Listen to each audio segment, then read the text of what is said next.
God. What a grinder couple days that was, man. Whew. Fish have been pretty skimpy the past couple days. It's pretty frustrating when you got paying customers on the boat. Holy. Yesterday was a long grind. Had 12 fish on, I think. I lost every one of them. Missed.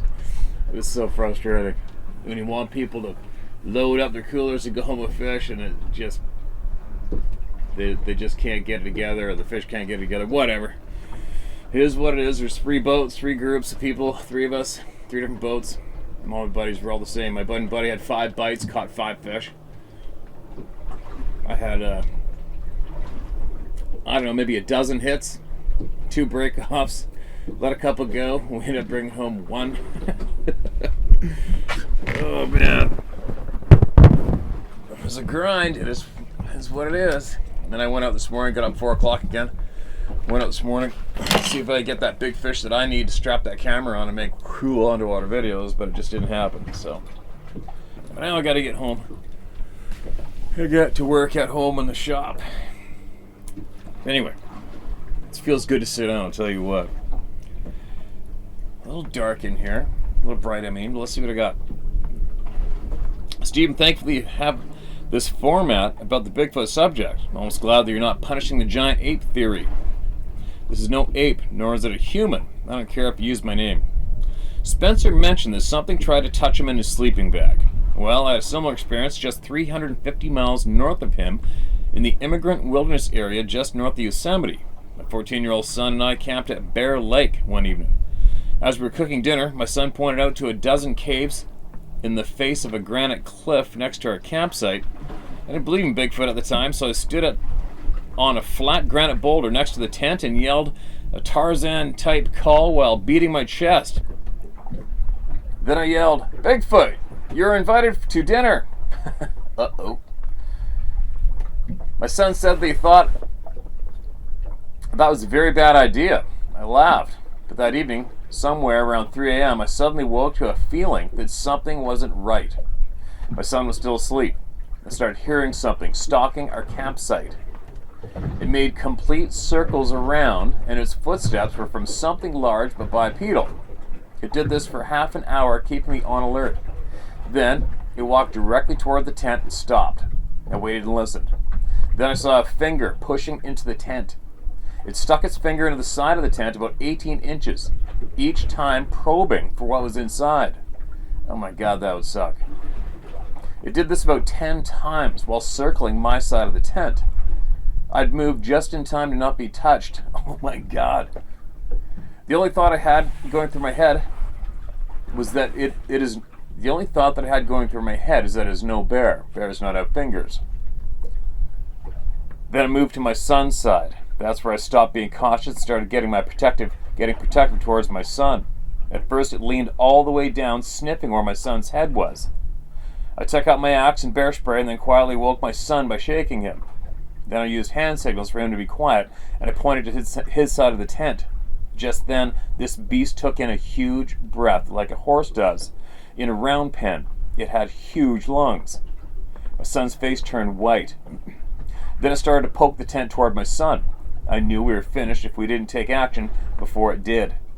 My fear turned to anger. I was ready to attack.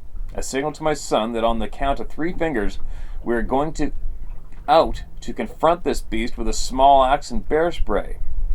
On 3, I jumped up, unzipped the door, and jumped out. My son was right behind me. There was no moon and only a faint glow from the embers in the fire pit. But whatever it was gone. However, an 8-inch thick branch 8 feet off the ground was swaying violently back and forth like somebody grabbed it on its way out. I reached back into the tent for a flashlight. I could see sets of footprints with toes right next to the tent, but I could not see anything out beyond our campsite.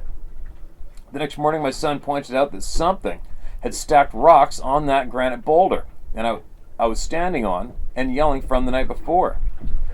They were all small 2-inch sized rocks. Some were 2 rocks set up like a tent against each other. Others were like 2 high or 3 high. The rock stacks formed an odd-looking arrow shape pointed directly toward our tent. Since this doesn't seem to mean us harm, my son and I revisited this place a year later with trail cams. I'll tell you more about that later. Sincerely, Mike Costello. Holy shit. Could you imagine having a huge finger going in 18 inches in your tent, like all the way around the damn thing, like prodding a pillow while you're camping with your kid and you don't have a gun? That would really, really suck. That email is from a while back. So thanks, Mike, if you're still listening. I'm definitely looking forward to hearing more from you. If you want to email in and share, if you haven't already, please do, and we'll get to it and we'll share with the people. All right, man? That's a pretty unnerving experience, to say the least. Oh, the white deck of the boat's blinding. I gotta hold up here. Hey, Steve, had this experience in the late 90s in the Rocky Mountains of Utah up near Park City. I'm not a hunter, but I live close to the mountains. Spent a lot of my time in the mountains hiking and camping. I had a couple of good dogs, and I would drive as far as I could to get up the little switchback mountain roads and then get my gear. Lock the truck up, and turn the dogs loose and hike. I used the dogs extensively. The dogs were trained and broke from running game without the go-ahead from me. They'd hunt, but I used them to give me a heads up on what may be up the trail or in the bushes. So when my dogs refused to come with me into this little valley I like to camp in, it was highly unusual. For about an hour, as I went through the very thick scrub oak below this little valley I like to camp in, I felt uneasy. The dogs kept scenting and hard staring ahead and behind and acted like something was up. They wouldn't give me a clear signal or direction. We'd run into a little bit of everything wild over the years, and they'd never sent me mixed signals like this. I figured it must be hunters or men, as no animal would cause this. It spooked me enough that I put the dogs on a stay and left them with my pack and doubled back wide to look for sign of being followed. When I didn't see anything, I climbed a bluff and sat under a rock outcrop, looking ahead and behind for nearly 2 hours. The feeling was intense. Not a sign of anything, which was weird. No deer, very few birds. This bothered me, and I began to feel like something was putting pressure on me, like I was the mouse being watched by a cat. I came back and got my dogs and my pack, and I headed to where this little pocket valley was. It was steep enough territory that this valley couldn't be seen looking up the hills from below. It was set just right and small enough for unless you caught a glimpse of it at an angle from above or just stumbled upon it, you wouldn't know it was there. There was an old wood tree stand at its edge that showed somebody else knew about this place, but other than that, no clear trail or track into it on the low side. This time around, the dogs wouldn't come with me. They didn't act scared or whine or anything, just acted like they weren't going to come with. I put them on a line and they came along, but acted odd. I couldn't tell if they were scared or worried or just antsy. It was not normal. Once I was in the little valley, I could feel eyes watching me from up in these thick pines that grew where a split in the peaks let the sun shine. There's maybe a 10-acre big old pine growing up against the steep mountain wall, all the very back / top of the little valley. At the very back / top of the little valley. The whole valley was maybe a half an hour to 45-minute walk from end to end. I had enough by now and was getting bothered and angry. I tied the dogs, dropped my pack, got my machete, positioned, and headed straight towards where the stare / feeling was coming from. As I walked, I thought it might be a cougar or some old bull elk bedded down, giving me the out of my valley vibe. Where the somewhat level valley ends against the steep side of the mountain, there are about 30 to 50 yards of shale loose rock where the grass and scrub don't grow before the start of the pines. I got up into the scree, making a lot of noise and sending little mini avalanches of rock sliding with each step when I caught movement straight ahead of me. I stopped and squinted and tried to see into the dark shadows under the pines. The sun was high and it was a cloudless day. I said out loud, "I feel you. I'm about done with your bullshit." I was used to things clearing out when I came at them. I started further up the shale, looking ahead. My eyes caught an outline in the shadows. It froze me. I saw part of a head and shoulder, and looking down, saw part of an arm sticking out from behind a pine tree. I tried to see better what I was looking at. When I did this, it moved slowly back behind the trunk and dead mess of branches at the base of the pine. The arm was furry, and the face was not a man's face. Big eyes, flat nose, almost looked like it was fake. The moment, plus my adrenaline, froze that split second into my mind's eye. I was about 20 yards to the tree line, and maybe 10 to 15 yards beyond the tree line was where it was. It was steep, and it was like looking up a staircase with that face looking back down at me. 2 to 3 seconds, and it moved out of sight. I heard sticks cracking, dirt and rocks sliding as it went further back up into the pines, and then it stopped. Right then I had a feeling of dread and became worried about my dogs. I yelled, "F you!" Flipped it off. I was pissed and I was scared. I was young, dumb, and mad. I stayed there, finger in the air for a few seconds. Then I hightailed it back to my dogs and hard pushed all the way back to the truck. No sound, no feeling, past the immediate area of that valley. No incident since. I've been back and have not had any issue with my dogs or feeling weird since that one time. I couldn't tell you how tall the thing was. Between the bad light under the pines and the steep slope, it's just too inaccurate of a way to even guess. It came across much bigger than a man. I will still go into the little valley, but I won't bother going up into those pines. I'm a fighter. I was fighting competitively when this happened, and I felt like I was the baddest mofo around. Seeing that thing seemed like a female to me, and having it freeze me up and scare me changed how I saw the world, changed how I look at God and life, changed what I'd taken for granted as being true. It set me on a different, more humble path. That's what you do with your channel. If you share this, you can use my name, Caleb Spears. Wow, Caleb, that's a crazy experience, man, and welcome to the Club of No Return. As you know, it's a club with many thousands of members, right? And this email's from a while back as well, and I'm really starting to dig back and get ones that I've missed. It's too bad you didn't give us a little bit of a more detailed description of that face that you saw. It would have been interesting to hear. But just the fact that you saw an arm and everything else is basically probably enough for most of us that are members of the Club of No Return, right? But anyway, I'm actually slowly drifting back towards where I have to go to tie up the boat. I'm in the middle of Barkley Sound. The Alberni Inlet is actually not too far away from me, and I'm getting blown in. I'm facing the open Pacific that way, and I'm getting blown back, slowly drifting in the middle of the inlet towards where I gotta go. But I got time, and I'm not drifting in any rocks. I'm a ways away from shore, so I'm safe, so I can keep sharing some more. There's so many people out there looking for answers, man.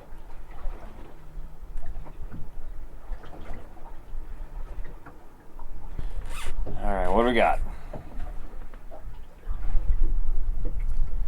I'm 55, my son is 18. We backpacked to a remote area to hunt mountain bucks.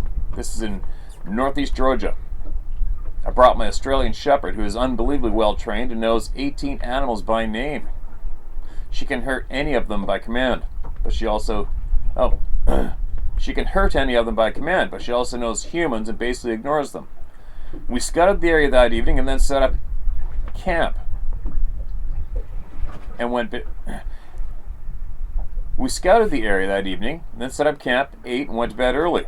The only strange thing was a bird sound that seemed out of season and very unusual at the meadows from our camp. I thought nothing of it until after the following events transpired. 9:30. My Australian alerted me to something outside the tent. I didn't hear rocks hitting the ground either. 3 or 4. I heard rocks hitting the ground. 3 or 4. I unzipped the tent. My Australian Shepherd ran out to retrieve one of the stands. Paying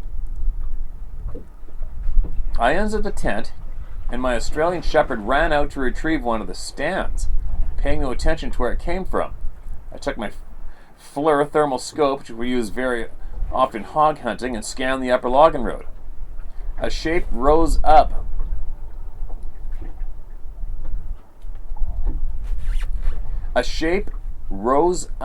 Very distinct to my thermal. I told my son to get out of his sleeping bag and load his .45-70 rifle. He was zipped in tight, but finally wiggled out As we exited the tent, I saw the figures slide back out of sight on the logging road above us. My son asked what we were going to do, and to his dismay, I said, "We're going to find out what this is." About that time, two figures appeared about 6 feet apart, walking down the logging road to the right. They were not hurrying or in a panic, and there was no sign of a backpack or anything on their backs. They were very clear and very distinct in my thermal scope.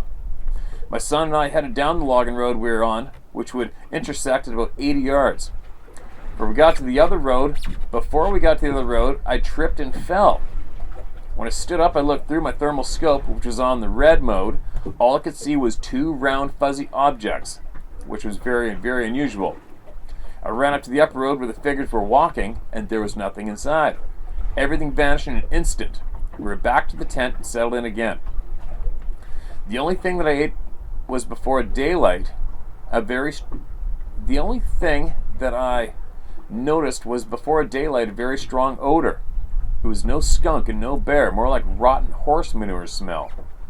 After hunting that morning, we went to the trail above our tent and noticed where 3 stones had been pried out of the road.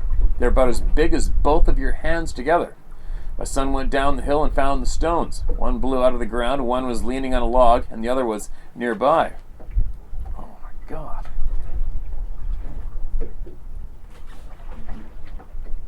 We never found the other one. These were probably 25 yards from the tent. Our fire was at a glow when this happened. I was thinking that something had to do with it. Also, we were breaking logs and laying them on the fire. When I heard the sound, I actually thought it was a log burned in half and hitting the ground. I noticed the next day when I rode my saddle horse in there was also a tree smashed.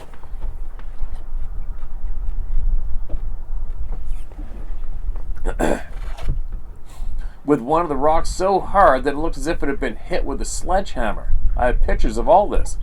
I set up trail cams, shot a 350-pound boar hog and set up, and have not seen anything or any evidence of anything. I've seen no footprints. When checking the hog, I did hear a tree knock up the hill.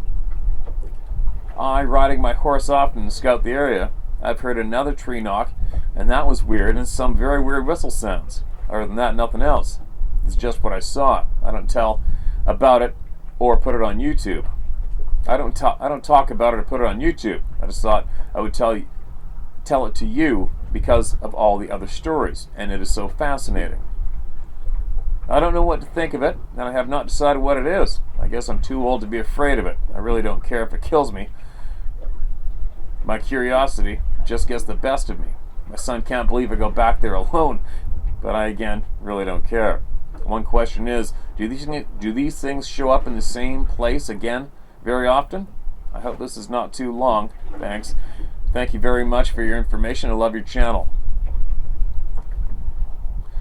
I hope I read that smooth, you guys. The hull, the bright sky in the hull, and the rays bouncing up are kind of screwing me up for seeing this screen and reading it that clear. I should probably stop doing this on the boat. It's not too cool. But do they show up in the same place often? I don't know, man. You know, from some of my First Nations friends back home, a few of these beings show up around the same time of year, seasonally. I know that firsthand from what those people have told me. I'm sure a lot of people would be able to answer that question in the comment section below as well. But I know, obviously there's some places that feel off and make people nervous every single time they go anywhere near there, and then there's other places that are just hot and cold throughout the seasons. There's no telling when, what, or how. But that's all I can tell you for certain from me anyway.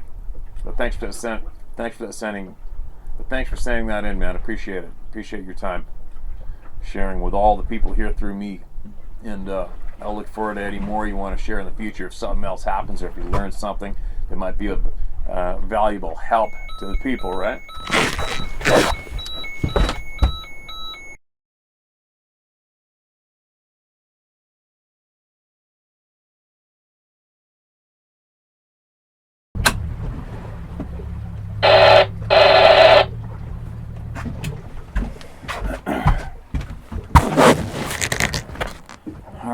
see if I can get one more in.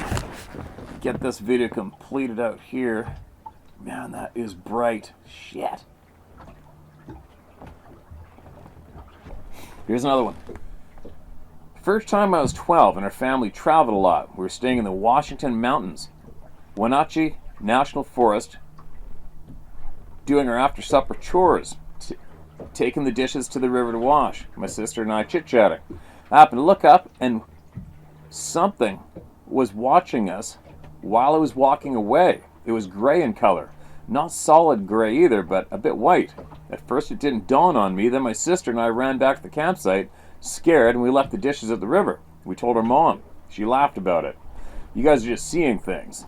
But later said, I believe you girls. I know I didn't sleep well, thinking it's out there. I told the story to others. Some said it was a bear or a mountain man. Whatever, we saw what we saw, and it was Bigfoot. Much later, we had to go into town for some supplies. Mom and her boyfriend hid some stuff in the woods and covered with the tarps.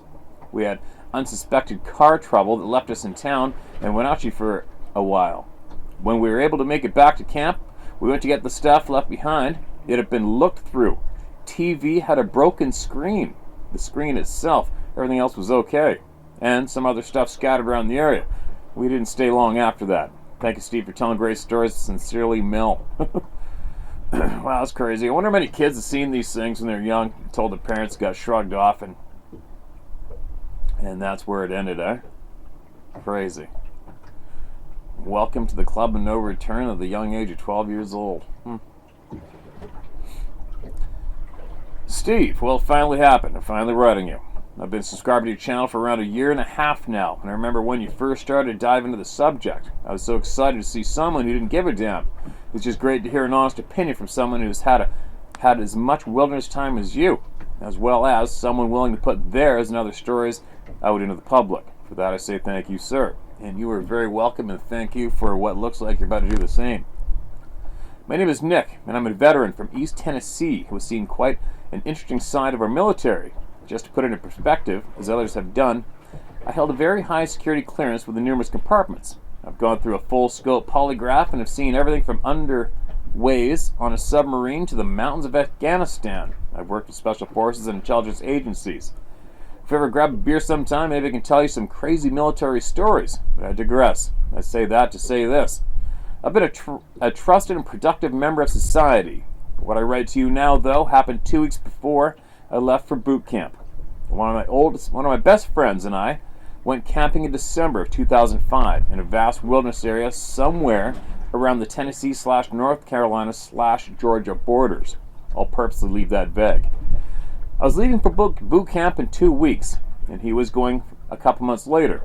This was a trip just for us. It was a bro trip where we could go deep into the woods and be away from everything before our lives drastically changed. We were camping along a river situated between 2 mountains, many miles from any town or other trails. It was around midnight when it happened. As we were talking next to the fire about what our futures looked like, we heard an incredible splash in the river around 30-40 feet from us. It sounded like an enormous animal jumped several feet off the rocks into the water, and then we heard it splashing the 20 to 30 feet across the river toward us. We both stood up as close to the fire as possible and stared into the black abyss.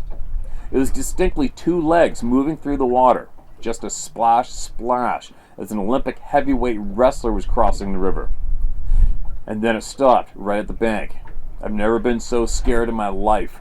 We were too scared to speak or even to look at each other at that point, just staring into the abyss beyond the firelight. I honestly don't know how much time elapsed. It felt like an hour, but in reality it was probably 5 or 10 minutes. Nothing happened. Total silence. Only crackling of wood on the fire. All the while I kept expecting to see something or someone come running into the light. After it seemed like eternity, we heard it start walking, the whole time remaining just beyond the blackness of our firelight. It felt like it was within 20 feet or so of us, just remaining out of sight intentionally. We heard an obvious left, right walking pattern. It sounded like a freaking dude walking in the woods. This is at the end of December, and there were all sorts of leaf litter and sticks on the ground. You could obviously hear every step. It continued right past our campsite and up the mountain on our side. We listened, not saying a single word, until several minutes after the last walking sounds.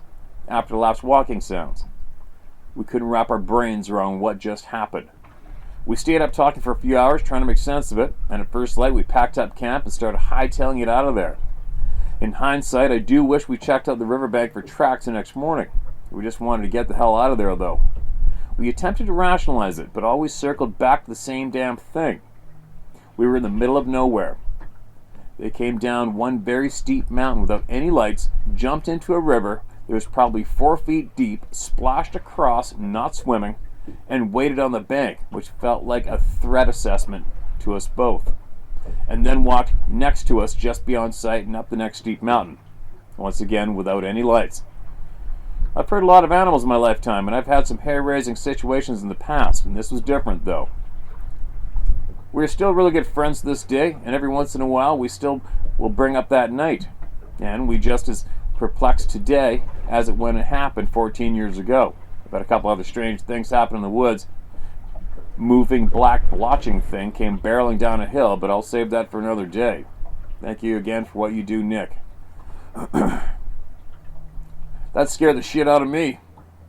From what you described, I wouldn't want to go through that myself.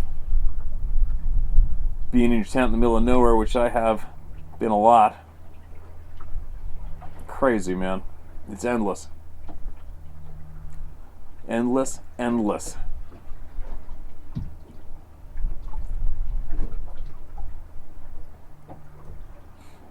I think a lot of people email me in, and they'll email me numerous times and months apart, and sometimes I think I get the same ones thrown in. It's a little frustrating. And then I'll end up reading them by accident. Twice.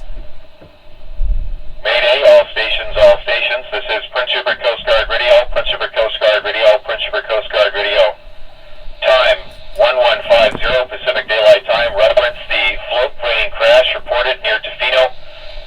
All passengers have been accounted for. See you long, Tofino. Prince Rupert Coast Guard Radio. Whoa. That's unfortunate. Float plane just crashed Tofino, which is not too far away from me. And you just heard what I heard, and I hope that everybody survived it. They said they've all been accounted for. It didn't mean they're alive, though, does it? Crazy. Crazy. Isn't that crazy? Alright, let me read one more and I'm going to get out of here. 9 to 10 foot tall being. Dear Steve, I hope life is treating you and your loved ones well. Stay safe. Here's my first Sasquatch encounter.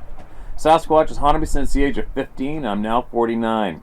I say that because they wouldn't leave our family alone. I first seen a Sasquatch walk left to right, juniper bush to juniper bush, never taking his eyes off of me. I could have thrown a rock at it. That's how close it was to me. It was as tall as the Joshua tree that it walked past, and the Joshua tree was approximately 10 feet tall.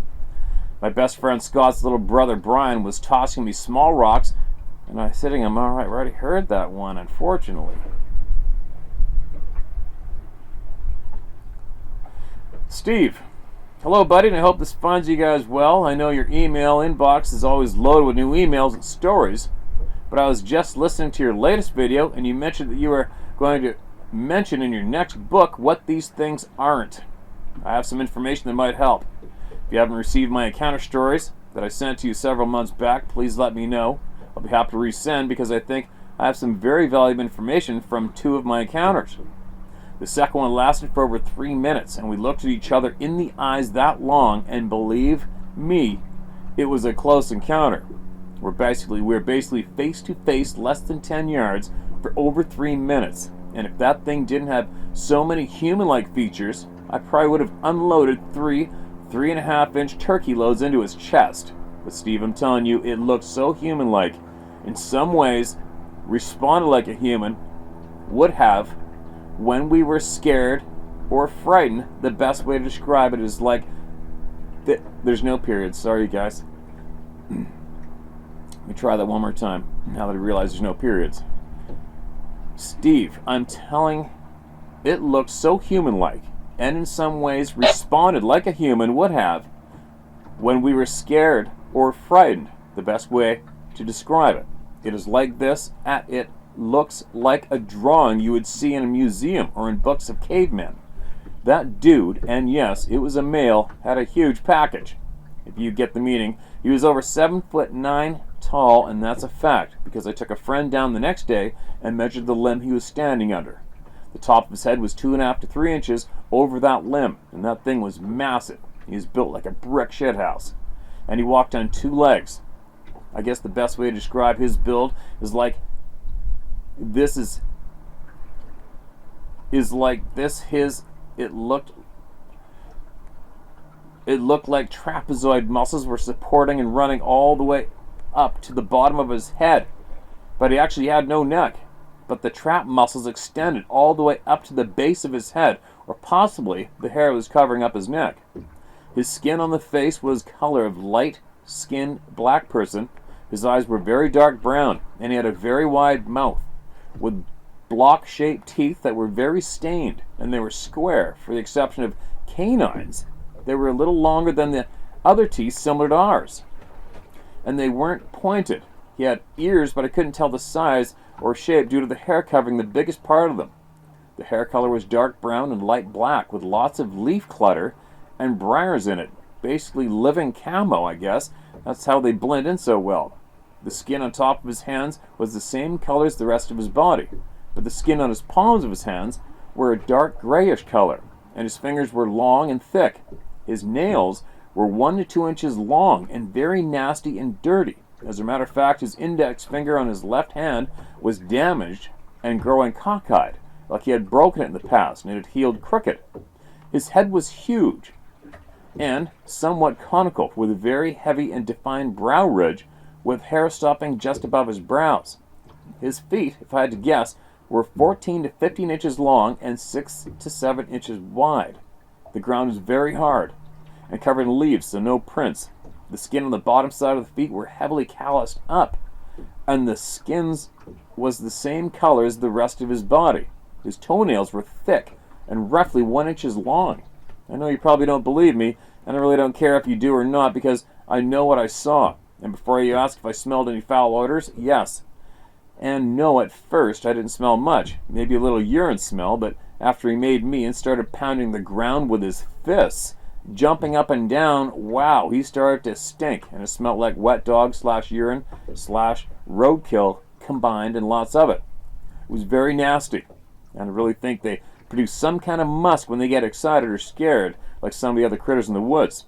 I can tell you for a fact they're not apes or a monkey, because they walk on legs and they rationalize things out and make odd sounds in sentence form, and it sounds like a deaf person trying to talk. And after it saw me, it started to chatter and make noises that sounded like a language or something, very similar to the Sierra Sounds recordings.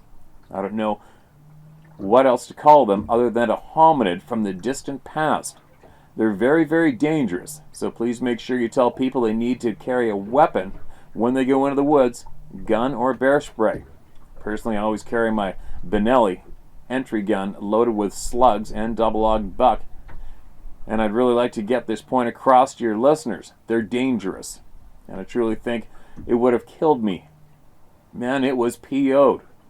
If I wouldn't have yelled at him to stop and shot over his head, I think he would have ended up in my lap, and I'd be one of David Politis' missing 411ers, because he was coming into my turkey yelps and purrs, and he had one thing on his mind: lunch. And brother, he was mad. He jumped up and down and beat the ground with his fists, and he also started ripping small trees out of the ground and threw them towards me, but he never hit me. And every time he jumped or hit the ground, I could feel the ground shake. If you can't find my encounters and you'd like me to resend the full encounter along with 2 others, please let me know, because I'll be happy to resend them. Please keep this in mind. 2 of them took place on our property, and the third was less than 1.5 miles away on state land. All 3 were bad experiences, and I still struggle with them today. For a while, I couldn't go into the woods at all, and I still can't. I still can't go in alone after dark. I'm 6'3", 286, and I fear no man on earth, but I truly fear those things. And I truly believe if I hadn't shot over their heads, I'd be dead man today. Steve, everything Steve, everything I stated above is 100% true, and I'd be a little willing to take a polygraph test. I have zero reason to make my encounters up. Actually, I have everything to lose because I own a sales agency and we sell hunting and fishing equipment to every major player in the U.S. and Canada. And most of our accounts would think I was nuts or smoking wacky tobacco. Please let me know if you want me to respond to my encounters. If I don't, and I get it, if you don't, I get it, and I'll drop the issue. Please know that what you're doing does matter a lot, and you've given folks a platform where they won't be ridiculed or put down for talking about the subject. And for that, I thank you. Please keep up the great work, and you're doing a wonderful job. Be safe and God bless. Kyle Maynard. Whew. Holy shit, Kyle. That sounds frickin' intense, man. And if I did, you know what? Once I get home, if I remember, I'll do a search in your name on the inbox. I'll see if I can find your accounts that you sent in. All right? And but in the meantime, go ahead and resend them in one package if you want. If you feel they will help the people. You got information that will help the people, or if you need to get it off your chest, and email it to me, all right? And then we'll share it up with everybody through me. I don't know. It'd be I'm trying to picture, I'm putting myself in your shoes during that experience. I don't know what I would have done. I've been one. I've had a lot of bad grizzly bear experiences, and I'll tell you what. I do know one thing that I do know is every second counts when it comes to possibly defending yourself from an attack from something that'll rip you in half. And I don't know if I would have held off blasting that thing square in the face or not once it started jumping up and down, threatening me from that close. I don't know. I don't want that to happen to myself. I don't want to be in that situation. That's one intense encounter, right? But anyway, thoughts and prayers go out to the people who just crashed in a float plane up the coast from me. Not close enough for me to go to respond to, that's for sure, but what a shitty thing to hear while we're doing this, right? But on that note, I got to start this motor and get out of here and get settled in at home more. And I really want to get sharing a lot more of these emails from all you. It's very, very important. Very important. So be safe out there, you guys. Keep sending them in. I'll keep sharing them, all right? I'll be reporting back to you from a different place on the planet shortly.